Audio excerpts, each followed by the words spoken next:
information flow. Guess who's my CFO? Who? Me. So that means How do you have the time to do all this? 10 to 15 transactions. What I do is I pay, because I had open credit cards, I had checks, I had people flying in and out. I had consultant agreements, like people who weren't on the salary, but they were consultants. I had, people paying for flights, hotels, cars, food, Netflix, like everything just running the account. Just even right now, I canceled all my credit cards except for one credit card. This is like the Oprah Winfrey moment where she's like, man, when I started spending cash, I was like, I really realized, how much I was spending, and now I've signed all my own checks. And the thing that happens in the music industry and just a lot of industries, like people tell you that someone needs to do something for you. And it's like, look, this Siri, do everything for, you can do, it's possible. And it's just, when you ask me, how do I delegate my time?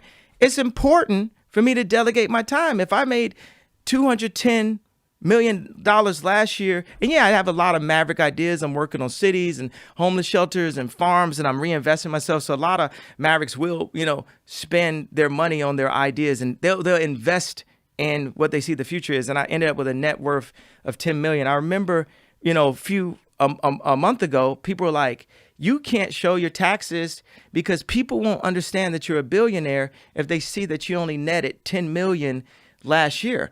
And after the Gap deal happened, my net worth went from 3.3 billion to 5 billion. And I had been asking the people around me to run the story, and they were going to run it with Bloomberg. They never ran it. I was not afraid of people looking at me like I was not a billionaire. And I said, be honest, show my taxes, show everything. And then the reports came back, oh, you're worth 5 billion. It came from me just being honest. When I want to say something about the Gap deal also, and specifically the name The Gap and my journey with that. Like at age 16, I worked at the Gap. I always saw the Gap as like being the Apple of apparel. I always had this comparison with Steve Jobs. I always felt like I was the Steve Jobs of the Gap. It was something about how clean it was and what Mickey Drexler had done in all these commercials. And like, at age 16, I was working at the Gap, and I got fired for stealing. And I was actually stealing khakis. I was stealing khakis from my friend. Funny thing, look, I stole khakis from my friend when I started doing music at age 19, 18. I went and bought a chain.